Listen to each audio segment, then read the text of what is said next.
Bienvenidos a otro capítulo de The Global Land Factor en español. Asegúrate de suscribirte al canal en este momento. No tienes nada que perder y muchísimo que ganar. Como esta historia de Noemí Moreno, es una de las socias fundadoras de la Cámara de Comercio de Louisville y también la fundadora de La Brava Foods, una salsa pero increíble, exquisita, y te aseguro que te va a encantar igualmente como este capítulo. Y ahora al capítulo.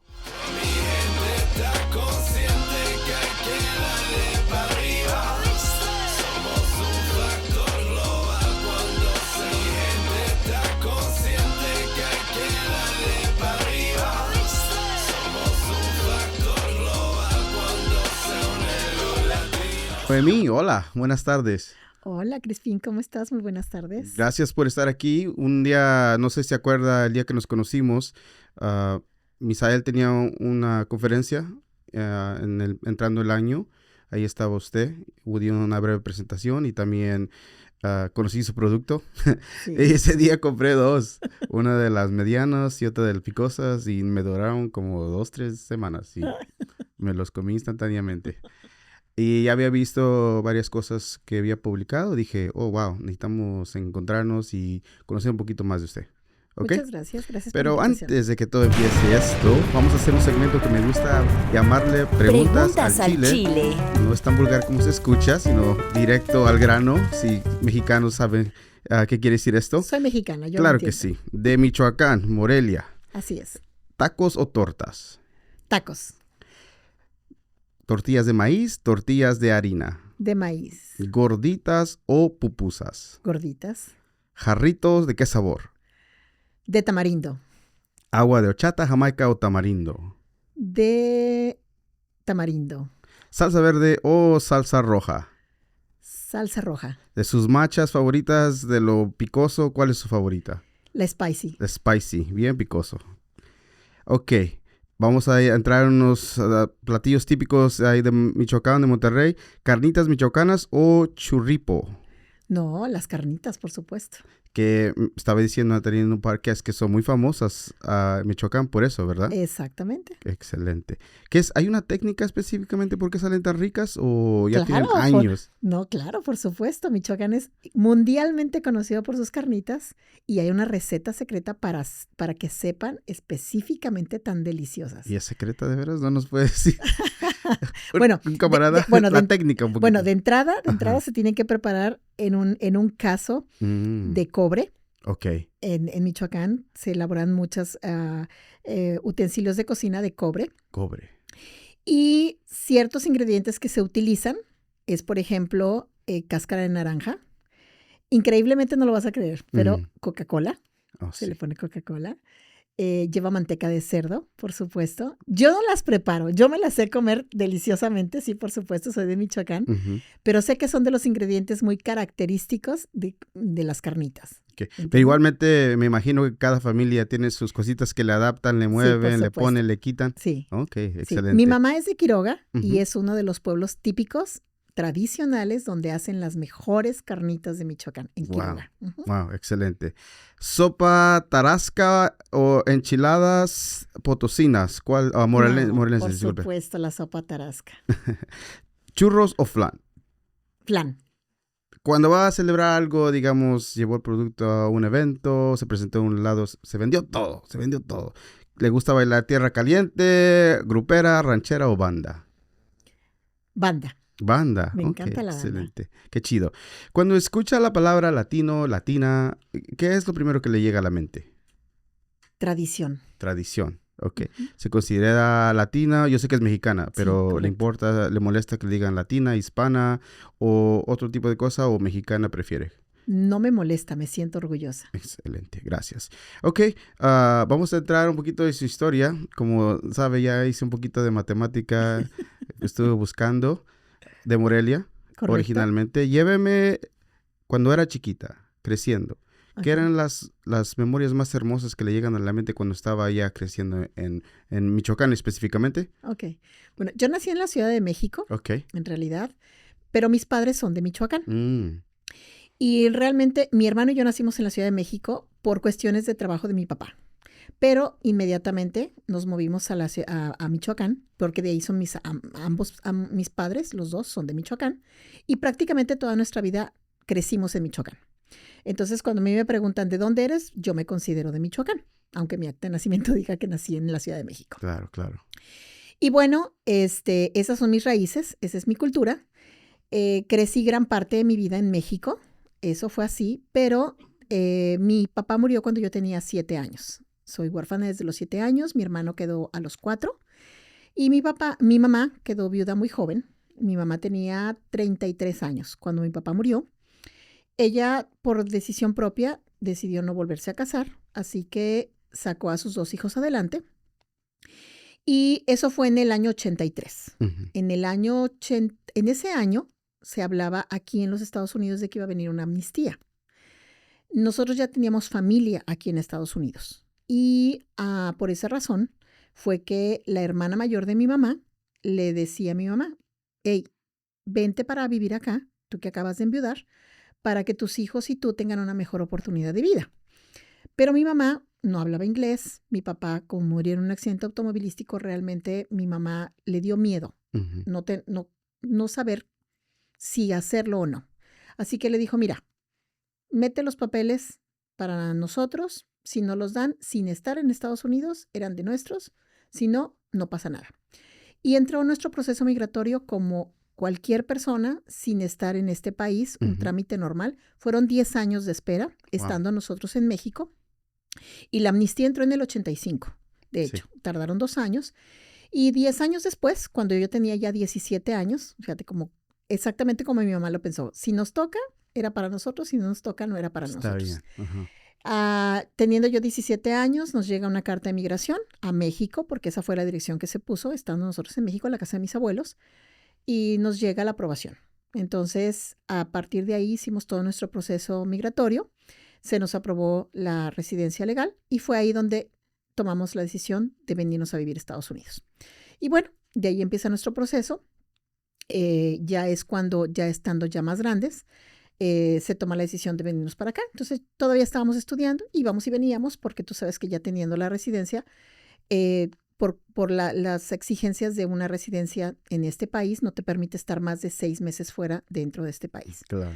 Fuera de este país, perdón. Entonces, estudiábamos en México, entonces entrábamos y salíamos y bueno, eran muchas cosas. Y esa ha sido mi historia. Esa fue la razón por la que yo llegué a este país. Yo me caso en México y de mi primer matrimonio nace mi hija. Pero yo decido que mi hija nazca en este país, entre comillas, y lo pongo y siempre digo, para ahorrarme un trámite migratorio. Ese era mi pensamiento en ese momento, pero no eran mis planes, eran los planes de Dios que tenía para nosotras.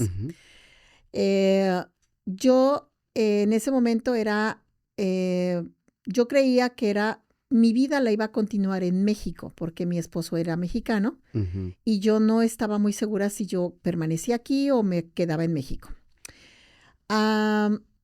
Mi matrimonio no funcionó, yo pasé por violencia doméstica y me divorcié muy pronto. Yo no quería esa vida. Yo la verdad que yo no pasé por esas situaciones estando en mi casa y yo no quería pasar por eso, ni quería que mi hija viviera una vida así. A los pocos años de vida de que iba creciendo mi hija, en México me le detectan una condición especial que mi hija tiene. Mi hija es una niña con condición especial y en México no encontré el soporte médico suficiente para ella y por eso vuelvo al punto en el que yo digo, eran los planes de Dios. Mi hija nace en este país donde realmente encontré el soporte médico que ella necesitaba. Y yo dije, yo pensando que al mi hija nacer en este país me iba a ahorrar trámites legales migratorios. Sí. Ese era como mi pensamiento en ese momento.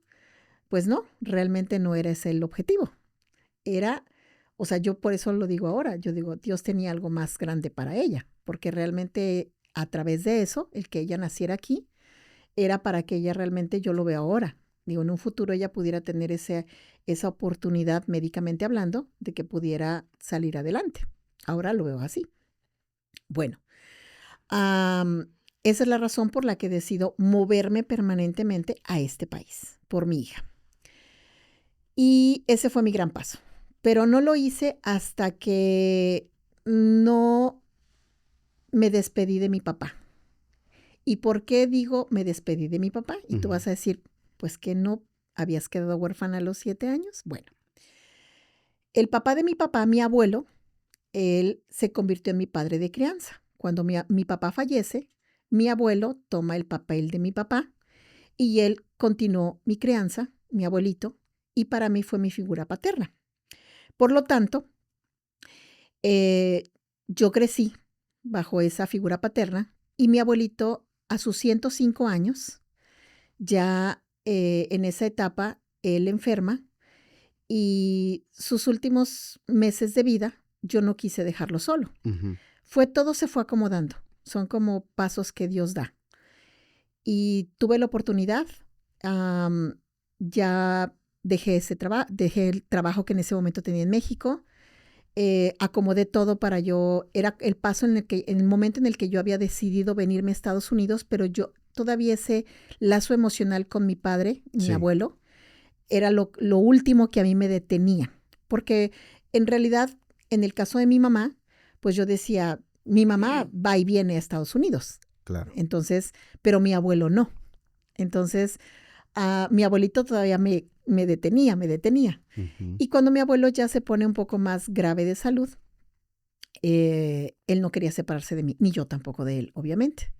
Entonces, paso esos últimos meses de vida con él y bueno, cuando ya finalmente Dios lo llama, que ya después de 105 años de vida, que gracias a Dios que nos permitió estar con él, y muy felices de haber podido permanecer tanto tiempo con él,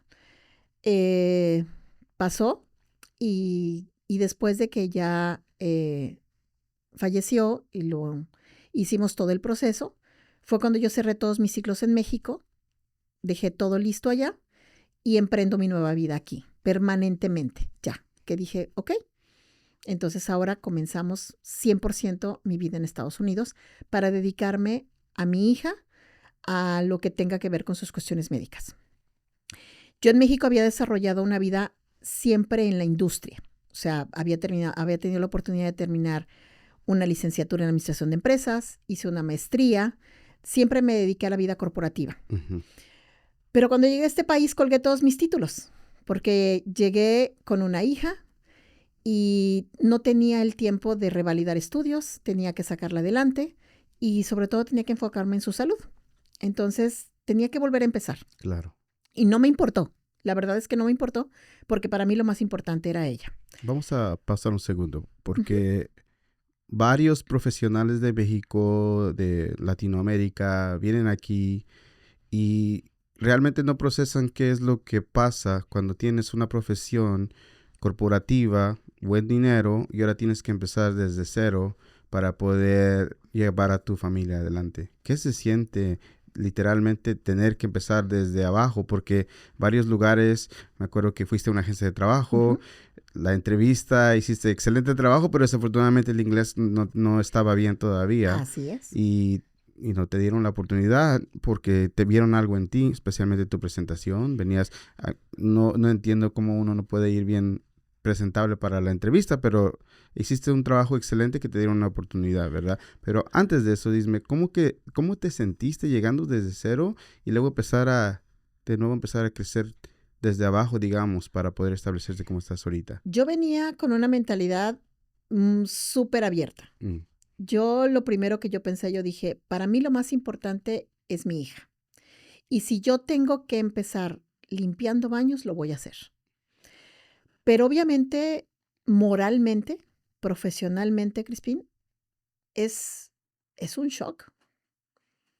Cuando tienes hijos, que es yo creo que lo más importante en tu vida, cuando eres padre, estás dispuesto a hacer lo que sea, no importa. Y más cuando se trata de la salud de tus hijos. Claro. No importa. Lo que tengas que hacer, lo vas a hacer por ellos. Pero moral y profesionalmente te pega, porque aparte estás hablando de tu ego. Ese es algo muchas veces que no lo dices. Sí. Pero te duele. Claro que te duele. Pero dices, ¿qué es más importante? ¿Mi ego o mis hijos? Y dices, no, lo pones en la balanza y dices, no me importa, lo voy a hacer. Ahora, y es verdad lo que tú dices. yo tenía que poner en la balanza. Mi inglés venía muy oxidado. Yo aprendí inglés a los 17 años, pero como estuve mucho tiempo en México, iba y venía, realmente no lo practicaba constantemente y estaba súper oxidado. Súper mochito, como le dicen. Sí, no, o sea, el yes me salía como, pero medio me salía, ¿me entiendes? Yes. El coffee and donuts, Sí. o sea, no me daba. Y yo decía, yo sé cuáles son mis limitantes, o sea, tengo que trabajar en ello. Pero cuando dices, no tengo tiempo, o sea, cuando tú llegas joven a este país sin responsabilidades, sin prisa, que tienes la oportunidad de ir a la escuela, que tienes el tiempo, dices, ok, está bien. Pero cuando ya vienes con una carga y ya vienes con una presión, tú dices, no, es que no tengo el tiempo de ir a la escuela. No tengo el tiempo de darme el tiempo. Ahí es donde las cosas se empiezan a complicar, porque ya tienes que llevar dinero a la casa. Ahí es donde las cosas se empiezan a poner complicadas. Entonces, yo dije, bueno, tengo que salir adelante con lo que tengo. Claro. Y yo traía mi currículum, muy bonito, con todo lo que... Imagínate, maestría. Sí, imagínate. Entonces, con todo lo que yo había hecho, y dije, bueno, pues yo traía mi pensamiento latino, mexicano, y como hacemos las cosas en México, yo dije, aquí debe de haber agencias de colocación de empleo. Sí. Y me puse a buscar. Y encontré una en Goodwill. Y llegué y pregunté que quién estaba encargado, y ya me dijeron, y le dije, mira, estoy buscando trabajo. Le presenté mi documento en español. El muchacho era bilingüe, hasta eso muy amable, y leyó mi documento y me dijo, ¿no lo tienes en inglés? Y le dije, no, acabo de llegar de México y pues no. Me dice, yo te puedo ayudar a traducirlo en inglés. Me dice, pero estás bien, o sea, me dice, ¿de qué estás buscando trabajo? Y yo le dije, de lo que sea. Me dice, de lo que sea. Le dije, en una fábrica. Me dice, es que estás bien sobrecalificada. Me dice, ¿cómo está tu inglés? Le dije, pues está de azul y buenas noches, le dije. Azul y buenas noches. No, le dije, la verdad, ahí sí estoy bien cortita. Me dijo, necesitarías hablar inglés para tener una mejor oportunidad. Me dijo, ¿y tus estudios los tienes revalidados aquí? Yo, no, todo es en México. Me dice, ese sí es un problema. Me dice, mira, tú no estás para trabajar en una fábrica, fue lo primero que me dijo. Yo te voy a ayudar. Lo primero que vamos a hacer es traducir tu currículum en inglés. Yo te voy a ayudar en eso. Pero voy a tratar de buscarte un trabajo por lo menos en oficina. Ay, a mí como que se me abrió el mundo. Yo dije, Dios te manda ángeles. Que de hecho, Crispín, yo te puedo decir que yo siempre he sentido que Dios a mí nunca me ha dejado sola. A mí Dios siempre me ha mandado ángeles a mi vida. ¿Cómo? Yo no sé. Siempre ha sido bien misericordioso. ¿Te acuerdas del nombre del muchacho? La verdad, no. Ya hace mucho tiempo. Hace muchísimos años. ¿Qué año fue en ese más? Eso hace más de, no sé, 16, 17 años. Wow. O sea, no, pero no sé. Es una cosa rara, pero lo tengo presente en mi corazón. Qué lindo. Y me dijo, mira, yo te voy a ayudar. Vamos a ver cómo te puedo ayudar. Bueno, la cosa es que me consiguió una aplicación, me ayudó para conseguir una aplicación en una empresa que estaba buscando gente para hacer colección, cobranza, por teléfono. Un centro de llamadas. Un centro de llamadas. Y entonces, yo dije, bueno, yo presenté mis exámenes, computadora todo bien, y hasta ahí vamos todo bien. Tenía yo que hacer una entrevista. Esa fue una cosa bien simpática. Cuando uno va a pedir trabajo, pues uno se levanta temprano, se baña, se arregla. Bueno, en el caso de las mujeres nos maquillamos, nos peinamos, bueno, ya sabes, todo el show.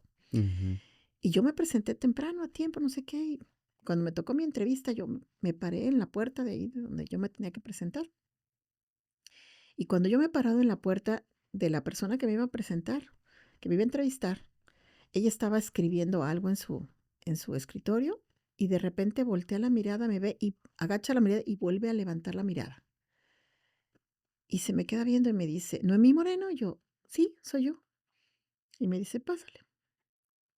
Yo medio agarraba 2, 3 palabritas en inglés y yo le entendí que pasara, yo pasé. Y entonces me empieza a hacer ciertas preguntas en inglés. Mira, Crispín, yo no te miento. Ella preguntaba, yo contestaba. ¿Qué me preguntaba? Yo no sé. ¿Qué le contestaba? Yo no sé. Wow. Al paso de las preguntas, llega un momento en el que ella se compadece de mí y me empieza a hablar en español. Y me dice, mira, te voy a decir la verdad. Tu inglés es bastante malo, pero tengo 20 años trabajando en recursos humanos en esta compañía. Y jamás nadie me había impactado como me impactaste tú al pararte en la puerta de mi oficina. Y yo me quedé así como que, pues, ¿y yo qué hice? Pues, ¿y yo nomás me paré ahí? Me dice, es impresionante la forma en cómo tú te presentaste en mi... Porque yo puse una cara como de, pues, ¿yo qué hice, no? Claro. Me dice, es impresionante la forma en cómo tú te arreglaste, cómo tú te esmeraste para presentarte en la entrevista. En mi pensamiento es así como que yo no hice nada extraordinario, pero al paso de los años, la cultura norteamericana Sí. me hizo darme cuenta que es parte cultural. El americano no le da importancia a esas cosas.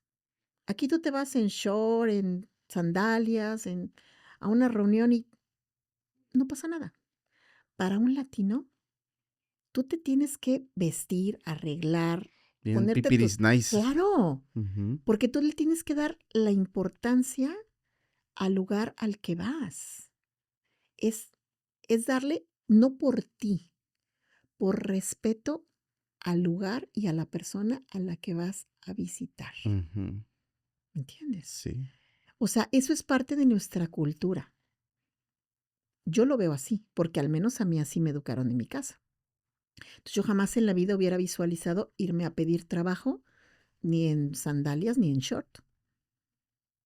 Entonces, y la muchacha me dijo, la señora, era una señora, me dijo, tu inglés es bastante malo, pero si tú tienes ese porte, me dijo, y por lo que yo veo de la experiencia que tus exámenes en la computadora salieron perfectos. Ujú. Eso no tengo problema. Tienes la habilidad. Y yo sé que el inglés, eso lo vas a agarrar en un ratito, porque tú tienes la habilidad. Dijo, te voy a dar el puesto. Y yo así, Dios está conmigo. Y bueno, así fue como conseguí el primer empleo. Yo escuchaba cuando tomé el entrenamiento, te lo juro que yo no entendía nada, porque no entendía, todo era en inglés. Las llamadas entraban automáticas. Ujú. Me dieron entrenamiento 3 días. Y en esos 3 días, pues yo no entendía ni papa. Al tercer día, a mí me tenían que soltar, o sea, yo ya tenía que entrar en frío a atender llamadas. Sí. Esa noche yo no pude ni dormir porque yo decía, Dios mío, ¿cómo le voy a hacer para empezar a contestar llamadas? Ya van a entrar llamadas de los que a mí me van a correr, porque yo no estoy entendiendo nada de lo que está entrando. Sí. ¿Qué voy a hacer? Resulta que cuando me levanto en la mañana siguiente, yo me acordé y dije, nos dieron unos scripts. Dije, ahí está la clave. Cuando llegué al trabajo, yo saqué mis scripts y yo dije, pues como el chiste del, del tartamudo. Dije, pues acomodé. Y entonces empezaron a entrar las llamadas y Sí. como eran al azar, entonces yo empezaba a leer lo que decía el script. Y yo me agarraba y La lectura se me daba mejor que el entendimiento. Ujú. Cuando yo empezaba a escuchar números, yo dije, ya me están pagando. Y empezaba a meter los números al sistema y dije, pues ya están pagando. Ya está Yo no pagando. sé si, porque cobranza es eso, Ujú. esa era toda la chamba, cobrarle a la gente. Entonces yo dije, yo ya números ya me está pagando, esa era mi lógica. Y así se fue dando hasta que mi oído empezó como a empezar a captar palabras, frases, hasta que logré empezar a educar mi oído. ¿Cómo cuánto tiempo te tardaste haciendo eso para que ya empezaste a...? Yo creo que como en un mes y medio yo ya empecé a... Es que el inglés estaba ahí, Ahí nada más que no lo estaba, habías nada más practicado. estaba oxidado. Ujú. Pero yo ya en un mes y medio yo ya... Y luego mi supervisor un día me llama y me dice, ya a los 3 meses, me llama, Noemí, quiero hablar contigo, porque todas las llamadas se grababan. Y me dice, al cuarto mes me gané el primer lugar de la mejor colectora. Wow. Y me dice, Noemí, que te quiero felicitar. Y yo, ¿por qué? Este mes has ganado el número 1 en colección. Y yo, ¿en serio? Eres la que más pagos recauda. Y yo, ¿y eso? Me dice, mira, yo he escuchado tus llamadas. De cuando empezaste ahorita, dice, tú al principio, terrible. Pero no sé cómo le decías, pero tomabas el pago, que ese era el objetivo, cobrar. Sí. Y le digo, pues es que yo apliqué la del tartamudo. Y yo, ¿cuál? Me decía, ¿cuál tartamudo? Y le conté un chiste que yo me sabía. Le dije, este era un tartamudo que fue a pedirle trabajo a un párroco de una iglesia. Y llegaba y le decía, papá, padre, necesito trabajo. Decía, ay, ¿yo qué le pongo a hacer a este cristiano tú? Decía, mira, mijo, vete a la sacristía y agárrate unas Biblias. Vas y las vendes con las mujeres del pueblo. Y le dijo, está bien, padre. Dijo, mira, de lo que saques, la mitad para ti y la mitad para la iglesia. Está bien, padre. Gracias. Entonces el muchachito se fue y regresa como a las 2 horas.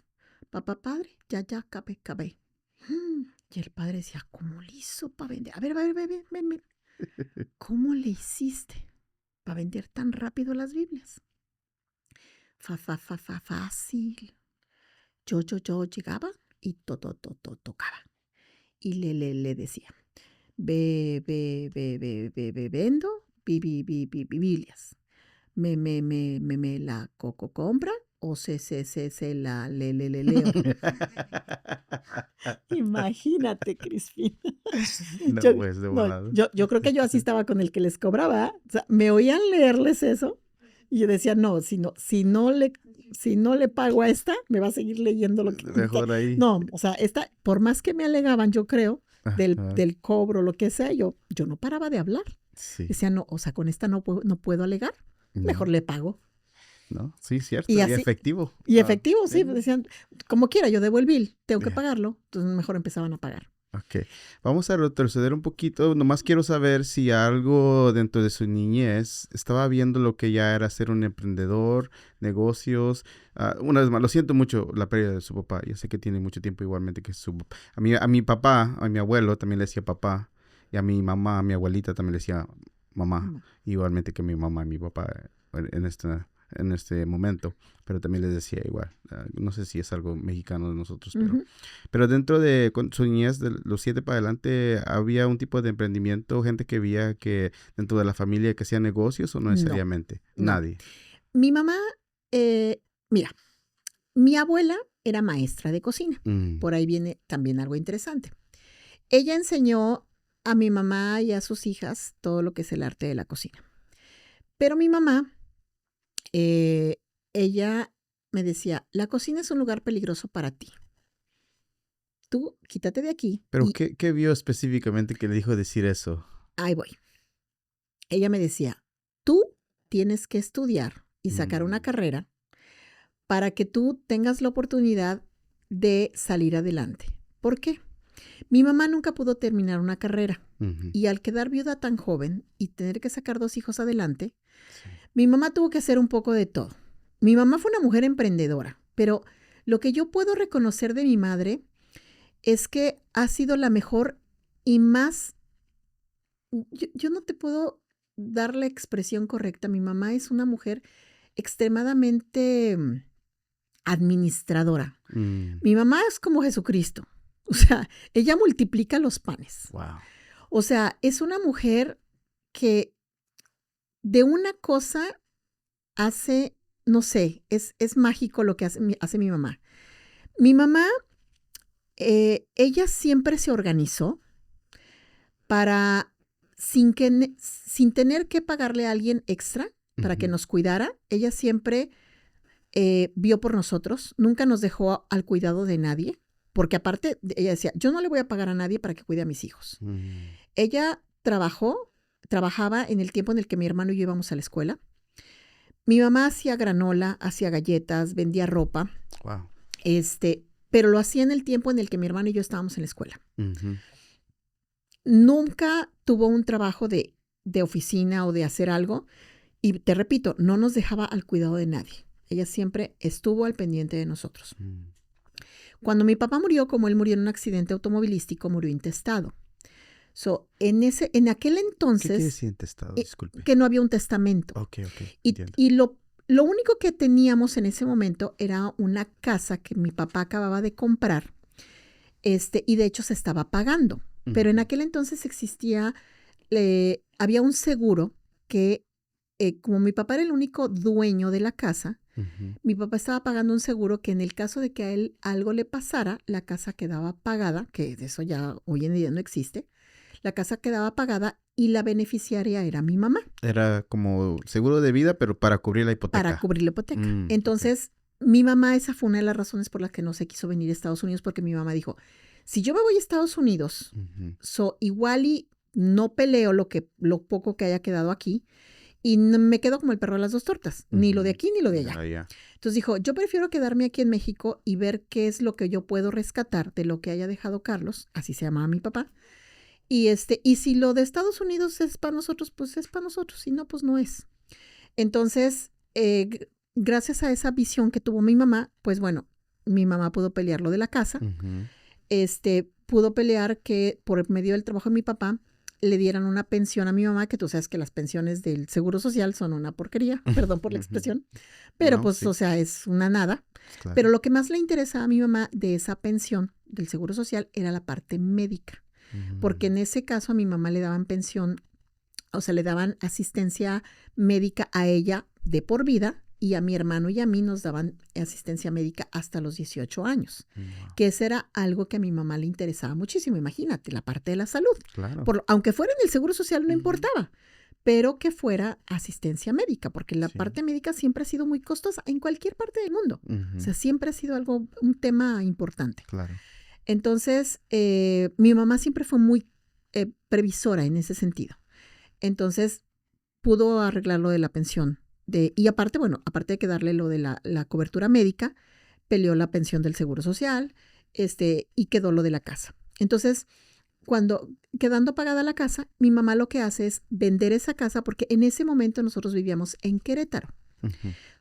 Mi mamá vende la casa y con lo que ella vende esa casa, nos regresamos a vivir a Morelia. Y de ahí entonces vivimos el resto de nuestra vida en Morelia. Bueno, Morelia y Estados Unidos, que todo el tiempo estábamos yendo y viniendo. Entonces, a partir de eso, mi mamá, con sus propias manitas, porque así fue mi mamá, por eso te digo que una extraordinaria administradora, mi mamá compró un terreno y ella empezó a construir la casa que ella tiene hoy en día. Entonces, con un solo albañil y mi mamá construyeron esa casa. Wow.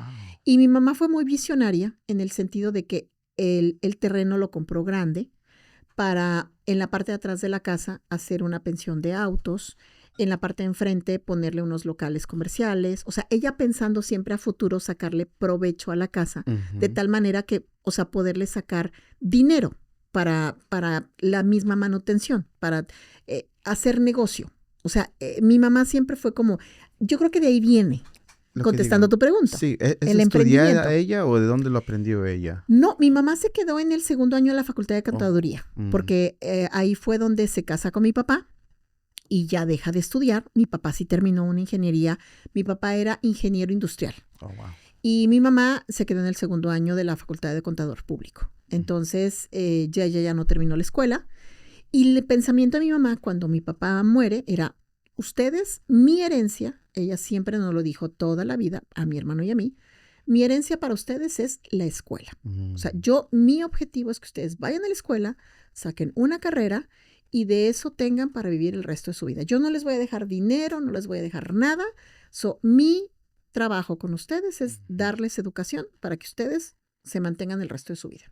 Esa es toda mi herencia. Un poquito más difícil todavía dejar la educación y venirse acá, ¿verdad? Exactamente. Okay. Continuamos. En el call center, ¿cuánto tiempo trabajaste hasta que empezaste a ver lo que era la Cámara de Comercio y empezar de Louisville o posiblemente fundar eso? Porque quiero la historia que dijiste del señor que tuvo 30 años trabajando en eso. Quiero que me la digas, pero en una forma diferente. Pero ahorita llegamos a ese. El call center en realidad fue mi único trabajo formal que yo tuve aquí en Estados Unidos y fue el único trabajo que tuve cuando llegué ya permanentemente aquí. Ujú. Duré casi el año. Wow. Pero ahí fue donde yo dije, yo no puedo quedarme de empleada. Si yo quiero salir adelante en este país, porque yo sabía que mis estudios no los podía revalidar, no tenía el tiempo, o sea, a mí me quedaba claro, yo dije, yo necesito tener un cambio de mentalidad y yo necesito trabajar para mí. Entonces, ahí fue donde se despertó mi espíritu de emprendedor. Sí. Y yo dije, yo tengo que empezar a ver cómo le hago para salir adelante. La hermana mayor de mi mamá, que ha vivido en este país por más de 50 años, que fue la primera que nos trajo a este país y por la que estamos aquí y todo eso, mi tía Tere, a la que adoro, que es como una segunda mamá para mí. ¿Teresa o Tere? Mi tía Tere, sí. Ella toda su vida trabajó independientemente. Entonces, fue la primera que me propuso. Ella era agente de seguros. Y fue la primera que me empezó a mostrar que aquí se podían hacer también emprendimientos. Entonces, nunca estuve en la industria de los seguros, pero empecé a conocer gente y me empecé a relacionar. Y empecé a darme cuenta y dije, yo también quiero empezar a hacer algo por mi cuenta. Empecé a conocer varias empresas de networkings. Entré a una empresa que en ese momento vendía café, Organo Gold. Pero también era multinivel. Era multinivel. Fue mi primera experiencia con una empresa de multinivel. Trabajé para un año. No me fue bien, pero fue una gran experiencia. Porque yo siempre he sido una persona que digo, todas las experiencias que tú pasas en la vida, en unas se aprende y en unas se gana y en otras se aprende. Ese siempre ha sido mi pensamiento. Sí. Entonces, esa fue mi primera experiencia en una empresa multinivel. No gané, pero aprendí. Y así pasé por varias hasta que llegó un momento en el que llegué a la industria solar. Y cuando llegué a la industria solar, esa industria en su momento, yo me dediqué más a la parte educativa, porque consideré que era una industria, yo en México me dediqué mucho a la parte educativa cuando hice la maestría y vi que había mucha necesidad de educación en ese sector, porque la gente no sabía ni lo que estaba comprando. ¿Eso fue en qué año? Cuando era ya la industria todavía era joven, ¿verdad? Eso fue en el 2000. Era joven todavía la industria en ese entonces. Sí, por supuesto. ¿Cómo coordinas o alineas que la educación va eventualmente a generar ventas? Mira, la industria solar tiene muchos años atrás, empezó, pero era muy costosa. Sí. Con todo el asunto del calentamiento global y con toda esta tendencia que hay ahora de las energías renovables y todo ese tipo de cosas, a mí siempre me ha gustado la lectura, me ha gustado educarme y todo eso. Entonces yo empecé a ver una tendencia que venía muy fuerte, las cuestiones reciclables y varias cosas. Entonces yo empecé a ver cosas que yo dije, por aquí nos va a empezar a pegar. Pero no era un mercado accesible para todo el mundo. Cuando la industria solar se hizo un boom en el 2000 y que se empezó a poner muy de moda y muy de pechito fácil para comprar para todo el mundo, porque se vinieron muchas financieras a ponerlo muy fácil y mucha gente empezó a comprar solar. Y yo me empecé a asustar porque yo dije, hay gente que está comprando y no sabe ni lo que está comprando y hay gente que está vendiendo y no sabe ni lo que está vendiendo. Y aquí la cosa se va a poner complicada porque es algo que no van a ver el error que están cometiendo inmediatamente. Lo van a ver a futuro y va a ocasionar un problema. Cuando quieran refinanciar su casa, cuando quieran vender movimientos, hay varias cosas que salen después. Y ahí salió mi espíritu de maestra. Entonces yo dije, yo quiero entrar, pero quiero entrar en la parte educativa. Y me empecé a involucrar más en el tema, pero como mentora solar. Y me empecé a educar y entré en la industria, pero como educadora.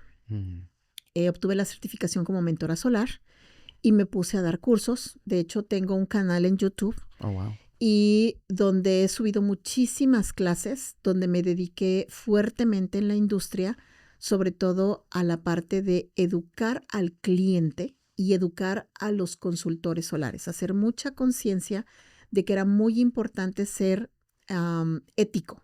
Y en la parte del comprador, no estás comprando, no te estás metiendo en un préstamo, porque en ese momento lo más popular era la compra.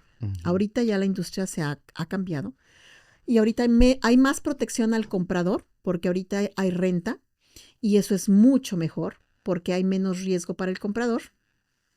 Pero en ese momento había compra. Entonces la gente se estaba quedando con préstamos de 80, 100 mil, 150 mil dólares.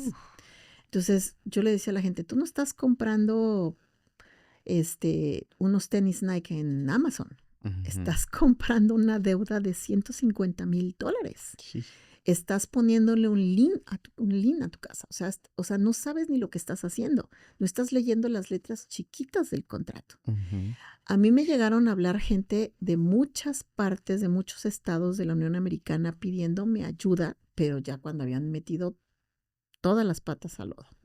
Yo le decía, pero es que ¿por qué la gente hace eso? Pero bueno, yo me di a la tarea. Y cuando en una ocasión, haciendo toda esta actividad de solar, me toca ir a visitar a un cliente en donde hacerle un presupuesto.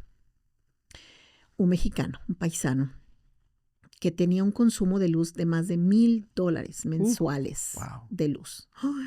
A mí me dio dolor. Yo decía, ¿cómo le podemos estar pagando a la industria energética $1,000 mensuales de consumo energético? ¿En casa residencial? En casa. Wow. Pero pues es que él construyó su casa, la construyó él solito. Solito, sin insolación y todo. De 2 pisos y bueno, una cosa de locos. El señor tiene una compañía de landscaping, una casa preciosa, altísima. Y eso era lo que le generaba un consumo energético muy, muy alto. Entonces, él quería ver la posibilidad de adquirir un solar para bajar su consumo energético. Entonces le empecé a hacer el presupuesto y empecé a hacerle preguntas. Y cuando llegamos a la parte del precio, le digo, bueno, ¿usted cómo quiere adquirir su sistema? ¿Lo quiere adquirir a crédito? ¿Lo quiere pagar de contado? ¿Cómo lo quiere hacer? Me dice, mire, yo siempre lo he comprado de contado. Pero usted tiene 30 años viviendo aquí, ¿todo lo ha comprado de contado y usted es un dueño de una empresa? Sí. ¿Y cómo ha hecho el crédito de su empresa? No, mi empresa no tiene crédito. Y empecé a hacerle preguntas acerca de su negocio, acerca de sus impuestos, acerca de sus planes a futuro. Y yo con cada respuesta que me daba, yo temblaba y temblaba y temblaba.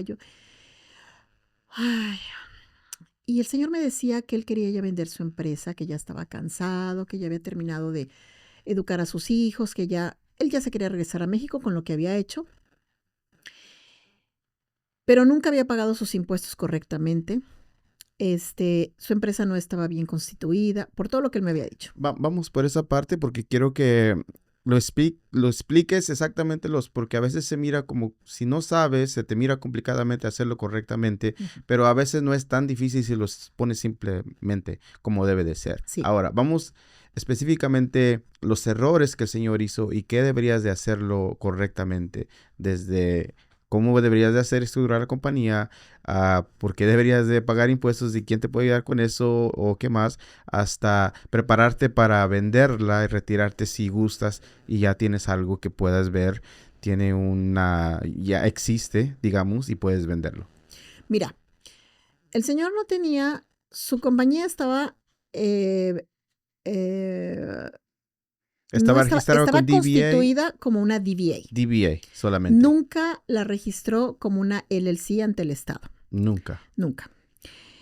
Sus impuestos se los hacía su comadre, que era una notario público. Y eran solamente personales. Eran personales. Entonces, la mayoría de sus clientes le pagaban en efectivo. Él, ¿para qué iba a declarar todo lo que le pagaban en efectivo sus clientes, pudiendo ahorrarse todos esos impuestos, ¿verdad? Él nada más reportaba lo que sus clientes que le solicitaban sus invoices, pues lo obligatoriamente necesario lo reportaba. Sí. Y pagaba lo menos que fuera necesario, porque pues ¿para qué pagaba impuestos, verdad?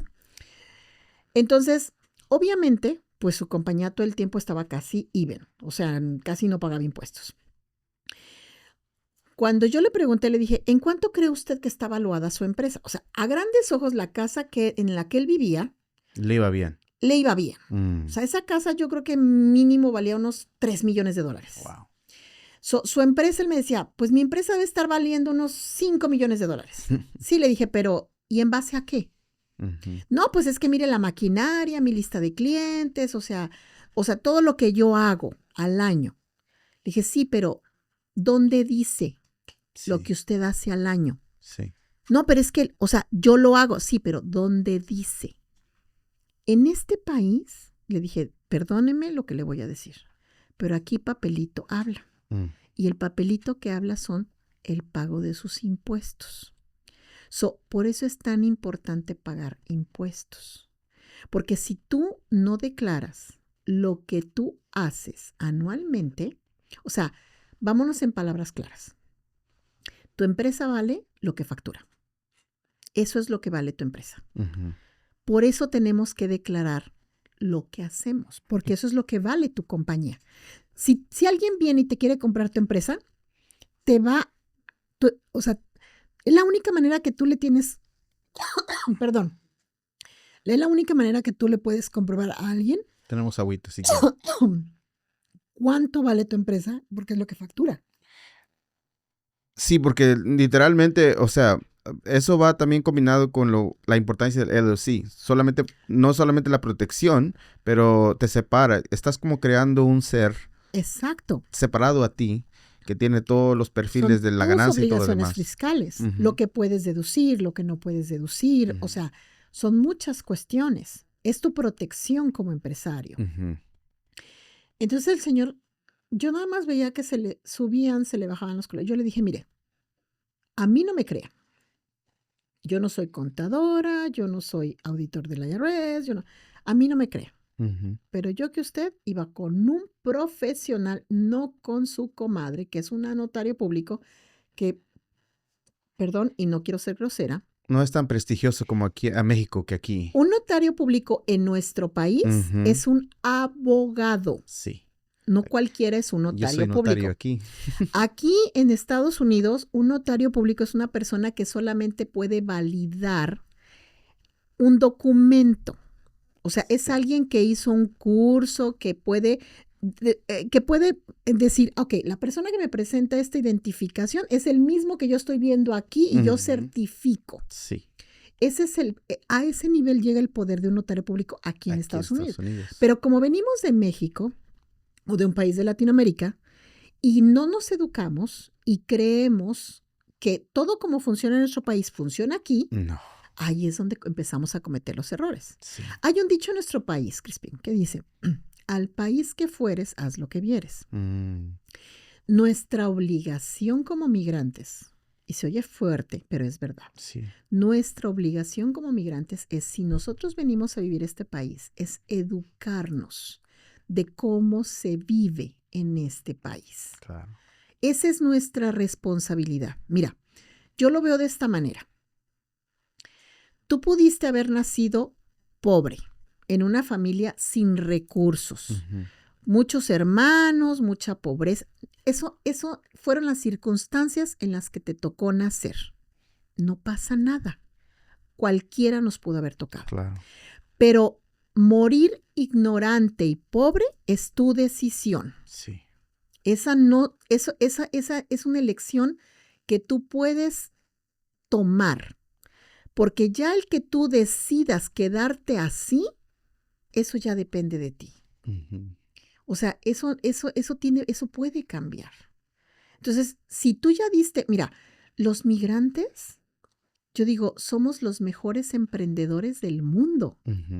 Porque somos las personas de mayor fe. Imagínate nada más. Venirnos de otro país sin saber lo que nos espera. O sea, es dar un paso de fe. Eso hace un emprendedor. Un emprendedor es alguien que tiene fe, que no sabe a dónde va, pero que sabe que puede llegar a un lugar mejor. Eso para mí es un espíritu de un emprendedor. Sí. Que no tiene claro, pero que tiene en su espíritu, en su conciencia, que si lo intenta, que si se atreve, que si va más allá de su zona de confort, puede estar mucho mejor que donde está en este momento. Y para mí, los migrantes tenemos ese poder, tenemos esa habilidad, tenemos ese espíritu. Porque si ya lo hicimos al venirnos de nuestro país, lo podemos hacer. Sí, ya tenemos lo que mucha gente le cuesta, que es la fe de que nos va a funcionar de una manera u otra. Ya cruzamos el charco. Ya cruzamos el charco. Ok. Entonces, cuando vio el Señor, desafortunadamente, dentro de lo que sabía usted, un poquito como que duele, viendo de tantos esfuerzos de 30 más años, que le va bien, pero igualmente, al final del día, ni puede mover esa compañía, venderla y dársela a alguien más. Entonces, ¿se inspira para la cámara? Yo me salí de esa casa con mucho dolor, Crispin. Con mucho dolor, porque yo dije, no es posible que nosotros, que somos que venimos de un país en el que hemos pasado hambres, en el que hemos pasado por tantas cosas, y venimos a este país y aportamos tanto, trabajamos duro, porque nosotros no venimos con la intención de venir a robar ni de matar, no. Yo sé que hay gente que viene y hace cosas que no son, ¿verdad? Claro, sí, como en todos. Pero no venimos con esa esencia, ¿estás de acuerdo? Venimos con la intención de hacer cosas buenas.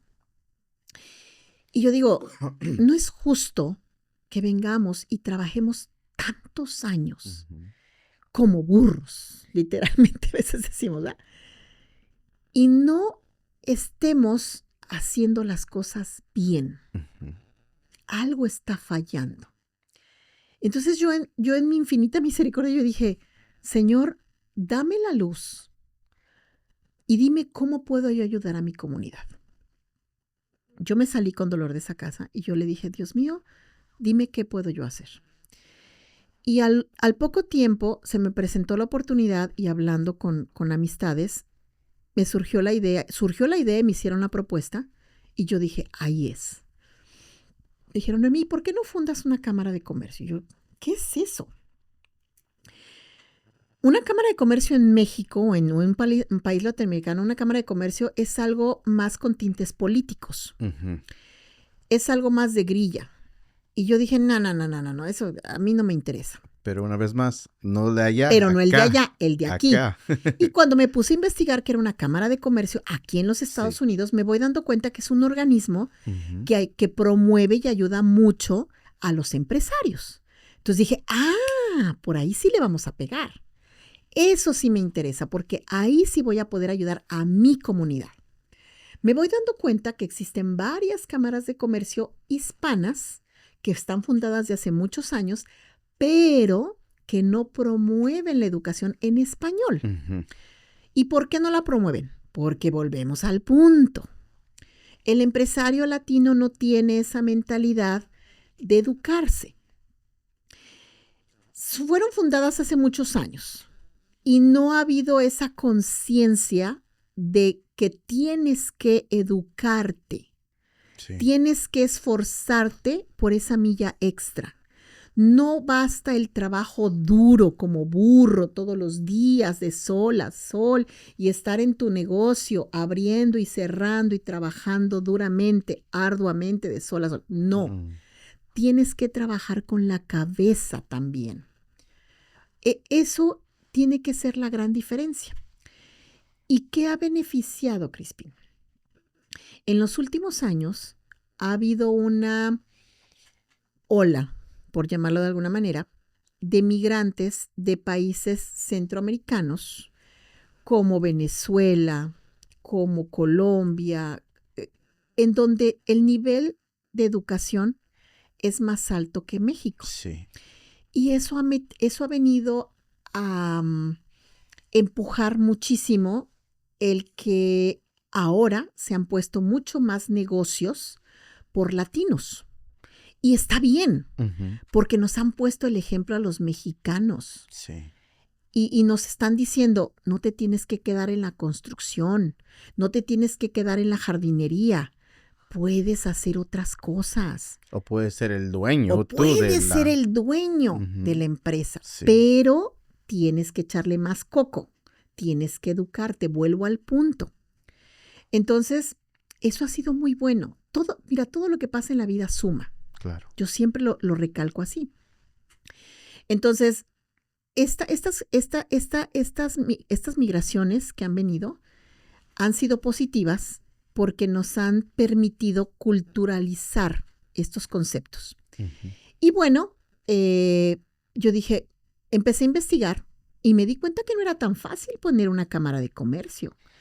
Hay muchos requisitos. Normalmente es una organización sin lucros. Es correcto. Y depende de qué tipo de lucro, porque hay 401c3, 401c, quién sabe qué, depende de cuál es. Mira, incluso hasta para el software que necesitas para una cámara de comercio, te piden para darte la licencia que tengas 100 miembros, nada más para darte la licencia. Wow. Yo no tenía ni uno. Y dije, ¿de dónde parto si no tengo ni uno? No tenía miembros, pero tenía el espíritu. Y dije, bueno, si tengo que poner dinero en mi bolsillo, pues no importa, lo pongo porque la licencia no me la querían dar porque no tenía miembros. Afortunadamente en ese momento mi posición económica, como estaba en la industria solar y yo me dediqué mucho a la parte educativa, me había ido muy bien en ese sentido. Uh-huh. Y yo dije, pues mira, Dios acomoda todo. Y yo creo que por eso Dios me había bendecido en ese sentido. Yo dije, ahorita yo puedo hacerlo. Ok, pero dime específicamente el momento, la decisión que dijiste, vamos a darle para adelante, vamos a fundar lo que es Cámara Hispana Louisville, que vamos a tratar de enfocarnos en lo que es educación, pero en español. ¿Cuándo fue ese momento de la decisión? Fue en el 2022 comenzó la idea uh-huh. y la inauguramos en el 2023. Wow. Yo de mi bolsillo puse todo el dinero para comprar todas las licencias. Hicimos un equipo de 5 personas, amigos, y les dije, ayúdenme, este es un sueño que yo tengo, quiero ayudar a mi comunidad. No les pido dinero, solo les pido apoyo. Era el board. Éramos el board en ese momento. ¿Sabías que en ese momento tenías que tener un board? ¿O cómo sabes? ¿Cómo te estás educando? Fue apoyo moral más que otra cosa lo que yo busqué con ellos. Okay. Y empezamos así. A ver, por aquí ideas, esto, lo otro, investigando, y preguntando por dónde, como todo en la vida. Se llega a Roma. Se llega a Roma. Y luego, mira, yo iba con los restaurantes, pues yo decía, vamos a hacer la inauguración. Y iba con restaurantitos pequeños de Louisville. Me di cuenta que efectivamente, que era mi ciudad, que ha sido mi casa, Louisville, no tenía una cámara de comercio hispana. Y yo dije, qué mejor, vamos a arrancar en Louisville. Uh-huh. Estaba la americana, pero no estaba la hispana. Y iba con los restaurantes, mira, voy a abrir una cámara de comercio, ya tengo todo listo, quiero hacer la inauguración, dame espacio, vamos a hacer algo pequeñito. Unas 10, 15 personas, nada más permíteme el espacio para hacer la inauguración, queremos promover los negocios. No, y me decía, no. Y yo dije, cuando escuchabas un no, ¿qué te sentías? ¿Cómo sentías? Yo decía, ¿será que yo no estoy transmitiendo lo que estoy queriendo hacer por la comunidad empresarial? Y bueno, algo va a pasar. Yo acababa de comprar mi primer carro eléctrico, porque estaba con todo el rollo de la parte de energías renovables y todo eso. Y fui a la Toyota de Louisville a recoger mis documentos del carro. Uh-huh. Y en eso llega Gonzalo Maldonado, el gerente de ventas de la agencia, y me recibe, porque yo me llevé el primer auto eléctrico de la Toyota que llegó en ese momento. Oh, wow. Yo estaba en lista de espera. Uh-huh. Y cuando llegó el primer auto eléctrico, me llamaron y me dijeron a mí, acaba de entrar al showroom el primer auto eléctrico de la Toyota, queremos que vengas a verlo, no sé qué. Entrando el carro, lo probé y me lo llevé. Uh-huh. Y entonces, cuando fui a recoger mis papeles, me llama Gonzalo y me dice, hola, Emi, ¿cómo estás? ¿Qué nos queda? Me bajó a saludarme y estuvimos platicando y me dice, ¿qué andas haciendo? ¿Qué planes traes? Pues nada, que fíjate que ahorita estoy bien entusiasmada porque estoy tratando de organizar la inauguración de la Cámara de Comercio. ¿Vas a inaugurar una Cámara de Comercio? Sí, fíjate. Y empecé a platicar con él. Oye, pero eso es puro mercado latino, ¿verdad? Y digo, sí. Me dice, fíjate que Chris es el dueño de la concesionaria de la Toyota de Louisville. Uh-huh. Me dice, había estado pidiéndome que hiciéramos un evento para traer mercado latino aquí a la sucursal. Dice, a los latinos, porque Gonzalo, se me olvida ahorita, pero él es de un país de Centroamérica, pero tiene muchos años viviendo aquí en Estados Unidos. Y me dice, a los latinos, a los mexicanos, él me dijo en ese momento, me dijo, a los mexicanos les gusta la fiesta, la música, la bebida, ¿verdad? Y le digo, ándale, Gonzalo no toma. Le digo, ándale, a nosotros nos gusta eso. Y me dice, mira, déjame hablo con Chris. A lo mejor le interesa y puedes hacer la inauguración aquí afuera en la concesionaria. Yo me quedé sorprendida. Yo dije, wow, ok. Le dije, bueno, consígueme una entrevista con Chris. Le dije, y platicamos el asunto. Pues mira, no te hago el cuento largo. Me consigue la entrevista con Chris. Y cuando llegamos a la entrevista, iba yo con mi board. Y entonces entra Chris Anderson, el dueño, y me dice, Noemí, tengo 10 minutos antes de entrar a una reunión. ¿Qué estás planeando? Sí. Le dije, señor Anderson, mire, soy la showwoman de la Cámara de Comercio. Bla, bla, bla. Le dije, estamos planeando esto. Me dice, ok, ¿cuánta gente crees que puedas traer? Y mi mente así rápida. Yo dije, en mi casa caben 50 gentes cada vez que yo hago una fiesta. Yo dije, le dije, ¿dónde podríamos hacerlo? Me dijo, ¿te gusta aquí mi showroom? Yo dije, si en mi casa caben 50, pues aquí metemos unos 150. Le dije, 150. Y me dice, empresarios. Y yo dije, caramba, pues sí, es una cámara de comercio. Le dije, sí, 150 empresarios. Hubieras visto la cara de mi board.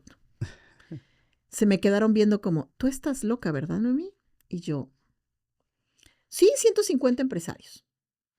Él me vio con tanta seguridad y me dice, ¿y qué necesitas?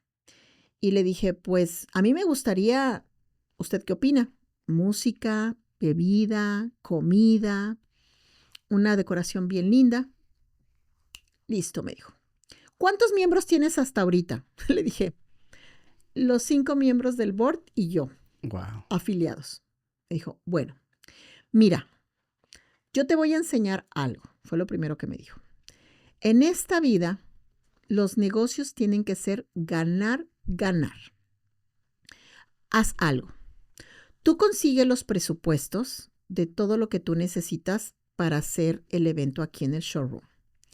Me dice, y lo que vas a hacer es a cada proveedor, dijo, yo voy a pagar la inauguración. Uh-huh.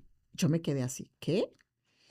Me dice, a cada proveedor tú le vas a pedir la cotización, pero el que vaya a ser el proveedor se tiene que afiliar a tu cámara. Uh-huh. Y una vez que esté afiliado, ese va a ser el proveedor que va a cubrir el evento. Yo le voy a contratar sus servicios. Entonces, con lo que yo le pague de la cobertura de sus servicios, él va a recuperar parte de lo que haya pagado por hacerse miembro de la cámara. Uh-huh. Así, él va a vender su servicio y se va a quedar como miembro de la cámara, va a obtener los beneficios por ser miembro, va a tener un evento, también va a tener publicidad, dijo, y todos vamos a ganar. Dijo, porque así se hacen los negocios. Uh-huh. En esta vida, cuando tú hagas un negocio, siempre que tiene que ser un negocio ganar, ganar.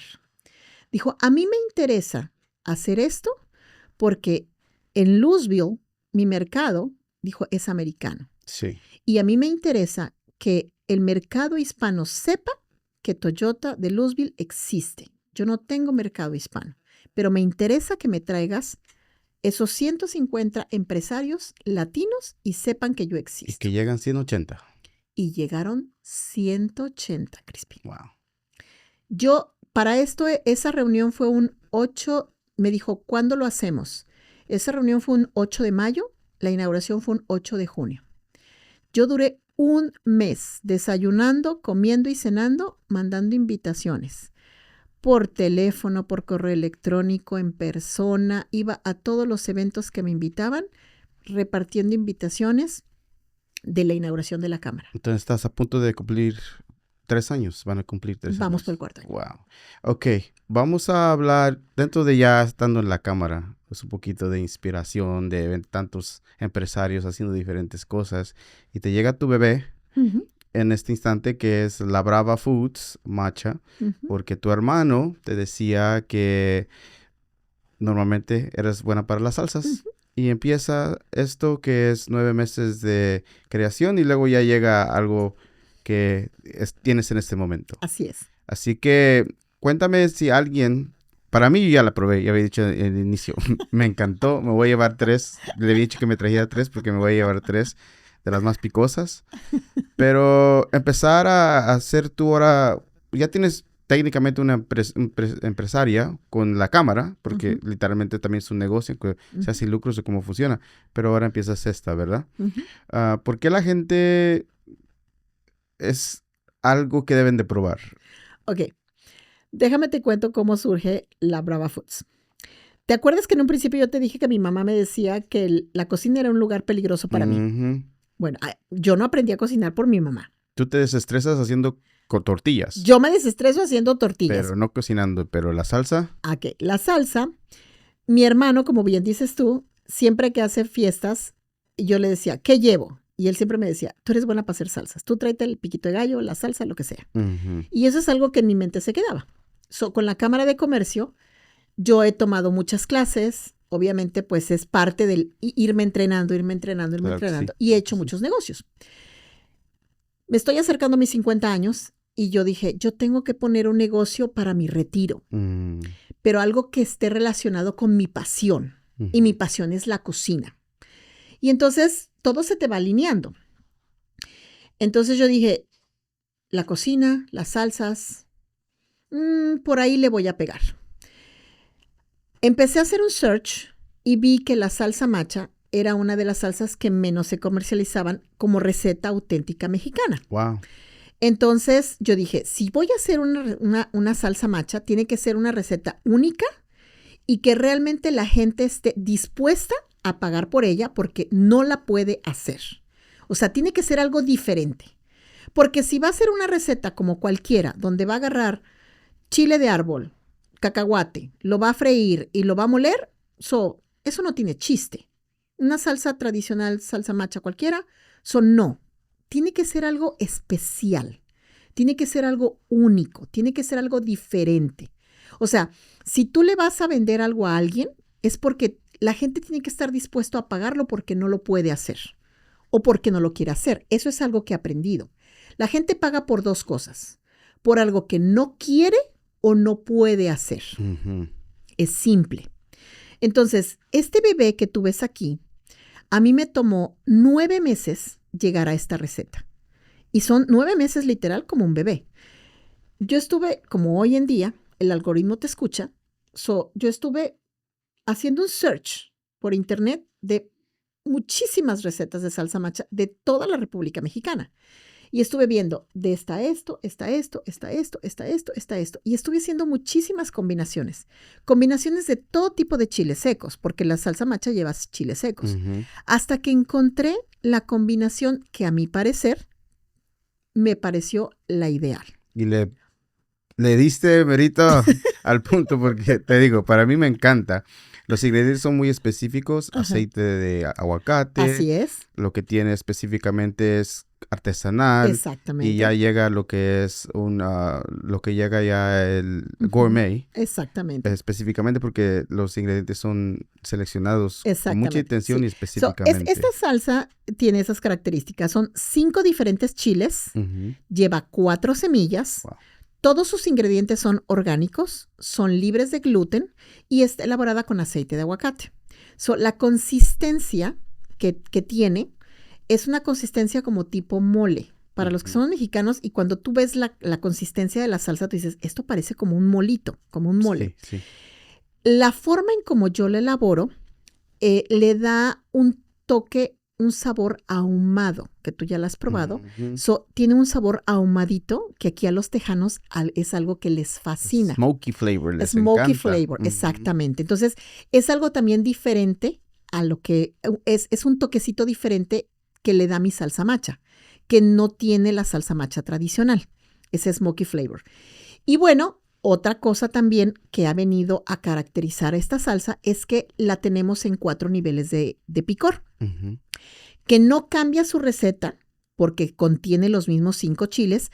Simplemente estos niveles niveles de picor, lo que hacemos es que damos una variación en las cantidades de los chiles para que el nivel de picor varíe, pero contiene los mismos 5 chiles, nada más en una cantidad diferente de porción. Así que todavía tienes el sabor delicioso, que una vez más se sentía lo picoso en lo que era el Mao a comparación del hot, porque yo había agarrado los dos. Exactamente. Gente lo puede encontrar ahorita, yo sé que vas a eventos, te presentas de diferentes pop-ups y cosas así, pero también pueden en el sitio de web que apenas lanzaste, Correcto, ¿verdad? correcto.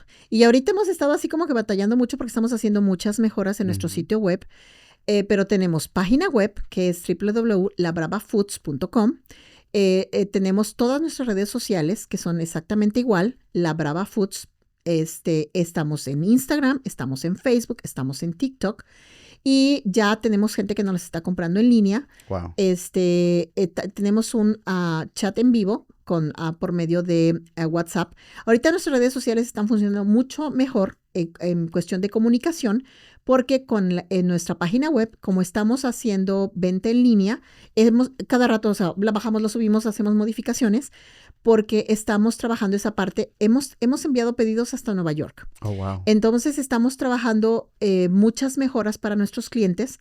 Y estamos trabajando esa parte de servicio al cliente. Yeah. Pero tenemos nuestro sitio web, o sea, de repente sí pedimos como paciencia, ¿no? Estamos como en esa etapa inicial de lanzamiento y como estamos trabajando esa parte, pues sí pedimos como que paciencia. Si de repente entran y, ay, oye, la página, sí. Danos chance, estamos trabajando, pero es nuestro sitio web y ahí la pueden conseguir también. ¿Cómo se sintió cuando ya tenías el producto finalizado en tu mano y lo estabas viendo? Mira, ha sido una cosa maravillosa, pero te voy a decir lo que más, la experiencia más bonita que yo he tenido con mi salsa. El tener la oportunidad de ver la cara de mis clientes cuando la prueban es la experiencia más divina que yo he pasado. Nosotros estamos haciendo paso a paso. ¿Qué significa? No puedes correr antes de gatear. Y tenemos muy claro cuál es el proceso de introducción al mercado. Mucha gente me dice, oye, ¿ya la tienes en tiendas grandes? No es el momento. Sabemos que es un proceso. O sea, claro que tenemos visualizado y tenemos muy claro que hacia allá vamos. En algún momento, y así está previsto, queremos ver nuestra salsa macha en los anaqueles de tiendas grandes. Hacia allá vamos. Sí. Ese es el objetivo. Pero para que lleguemos ahí, obviamente primero tenemos que posicionar la marca. Y para eso es el camino que estamos recorriendo. Ahorita nuestra salsa la estamos posicionando primero en tiendas boutiques, donde estamos muy en contacto con el cliente. Los fines de semana estamos haciendo markets, que ese es un trabajo hermoso. Y yo te lo puedo decir, o sea, es un trabajo pesado, pero es un trabajo muy bonito, porque en los markets es divino cómo podemos tener el contacto con el cliente. Hacemos unos exhibidores, tenemos los 4 niveles de picor, la gente llega y prueba, y es una magia hermosa, porque la gente prueba la salsa y hace unas caras, Crispín. Como la mía, esa vez que lo probé. Que te lo juro que yo por dentro digo, solo porque te la tengo que cobrar, pero te la regalaría.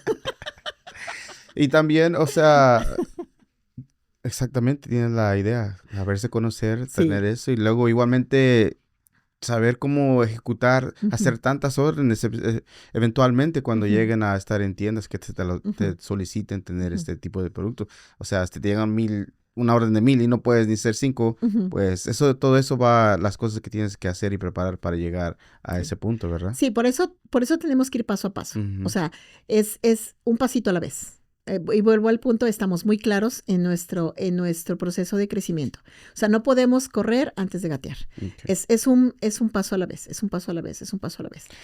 Se nos está acabando el tiempo. Disculpa, es que sí, se pasa el tiempo de volada y puedo hablar contigo hasta muchísimo más.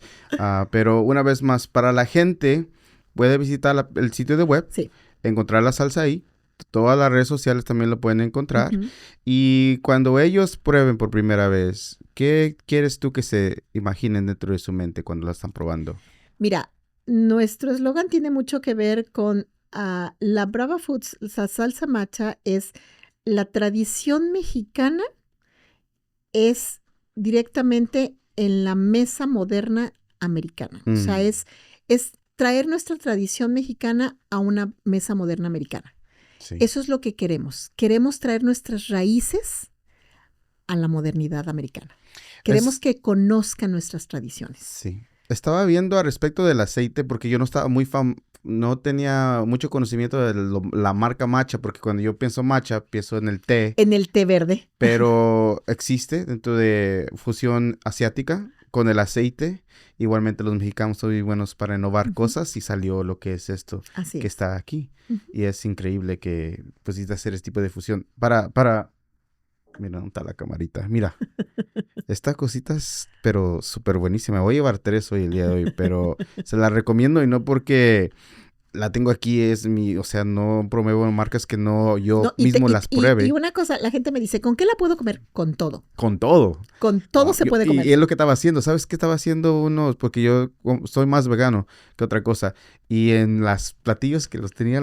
Con todo se puede comer. Con todo le estaba echando. Hice unas cositas. Y yo le sugiero a los clientes, les digo, y la puedes utilizar para marinar también. Cualquier tipo de cosa que tú quieras marinar. O sea, en tu caso, bueno, no comes proteínas, carnes. Le echaban lo que yo tenía, le echaba. Pero para marinar es fantástica. Buenísimo. La gente que le gusta algún tipo de proteína, pollo, seafood. Queda bien buenísimo con el tofu. También. El tofu. O sea, lo que tú quieras marinar es fantástico. O sea, también porque le da un toque espectacular. Sí. Nada más lo que sí les digo es cuando lo utilizas para marinar, el nivel de picor disminuye un poco porque obviamente el marinado hace que baje el nivel de picor. Es lo único que vas a notarlo. Sí. Pero es extraordinario porque como viene muy bien condimentada, la base de la cocina mexicana es el condimento. Yo siempre, en el caso de las salsas, yo digo, tú puedes tener un muy mal taco, pero una muy buena salsa te lo va a salvar. Te lo va a salvar. Por supuesto. Sí, no, tiene toda la razón. No sé si cuando venías para acá tenías un tipo de, ojalá y que me pregunte esto, ojalá y que hablemos de esto. ¿Algo te llega a la mente? No. ¿No? Ok. Antes de que te deje ir, no quería que te llegara el sentimiento, pero quiero que me contestes esta pregunta con la lección que aprendiste. Eres una mujer educada, maestría. Gracias. Aprendiste a hacer, entrar al mercado, ser inversionista, pero desafortunadamente te pasó un episodio que fue totalmente malo. Las cosas que aprendiste dentro de eso, que ahora viéndolo atrás dijiste, si a alguien más le llega a una persona como estas son las banderas rojitas que uno puede analizar para que pueda evitar eso. En otros capítulos lo has hablado, pero desafortunadamente te estafaron tú y un grupo de una grande cantidad. Tuviste que recuperarte, batallar de depresión. Pero ya aprendiendo la lección, ya viendo hacia atrás, ¿cuáles son las específicas cosas que deberías de ver, aunque estás educada, que te pasaron y que ahora ya viéndolas dijiste, eso debería de haberme dado cuenta? Yo, en lo personal, siempre he sido una persona extremadamente confiada. Yo creo mucho en la gente, Crispin. En mi corazón siempre he tenido ese sentimiento de creer mucho en la gente, ¿sabes? Y para mí yo creo que ese ha sido el problema en el que a veces me ha llevado a meterme en problemas. No veo la malicia. Entonces, creo que a veces tener un poquito de ser un poquito desconfiado de las cosas, no todo lo que parece tan bonito es verdad. A veces uno tiene que empezar a cuestionarse. Y yo creo que el que tú digas, ¿esto por qué se ve tan bien? Algo hay aquí. Hay una frase en inglés que me dijeron hace mucho tiempo, trust but verify. Confía, pero verifica. Exacto. Y yo creo que ahí es donde a lo mejor uno tendría que poner cuidado. Okay. Lo siento mucho, pero como yo sé que tú, la manera que funcionas dentro de tu vida, sé que es una lección de aprender que te pone en mejor posición. Pero, y fíjate, por eso te digo, yo he tenido esa filosofía de vida. O sea, yo he aprendido de las lecciones que la vida me ha dado.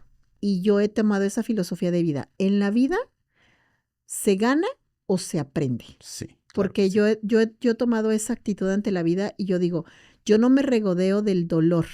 Yo aprendo de las cosas malas que me han pasado y bloqueo ese tipo de cosas porque prefiero seguir adelante. Excelente. Porque a todos nos pasan cosas malas. Claro. Hay gente que decide quedarse ahí y yo prefiero brincarlo y seguir adelante. Excelente. Antes de que acabemos, redes sociales, ¿tienes eventos que la gente te pueda, en 2, 3 semanas adelante, que te pueden encontrar? Pues mira, tenemos, sí, para todos los empresarios, Uh-huh.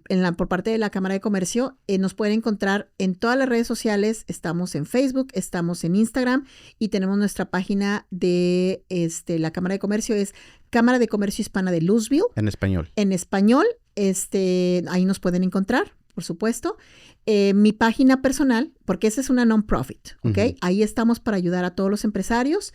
Si tienen un negocio, por favor, acérquense. Si no es con nosotros, con cualquier cámara de comercio, pero acérquense a una institución a que les dé educación, que los apoye para que crezcan su negocio. Si realmente quieren crecer sus negocios, quieren avanzar, necesitan educarse, no lo echen por saco roto.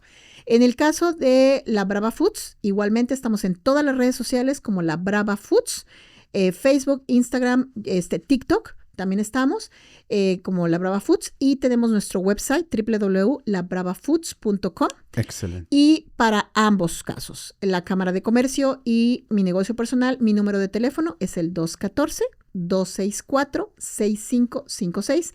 Les sugiero que no me llamen directamente porque tengo un bloqueo con... Manden texto. Manden texto. Manden texto y yo me comunico con ustedes. Es mucho mejor para mí. Soy mucho mejor con los mensajes de texto. ¿Saludos? Pero me comunico. Claro, disculpa. Saludos pues a quien nos vea. Ahora sí que a todo el mundo que nos conozca, que nos manden saludos.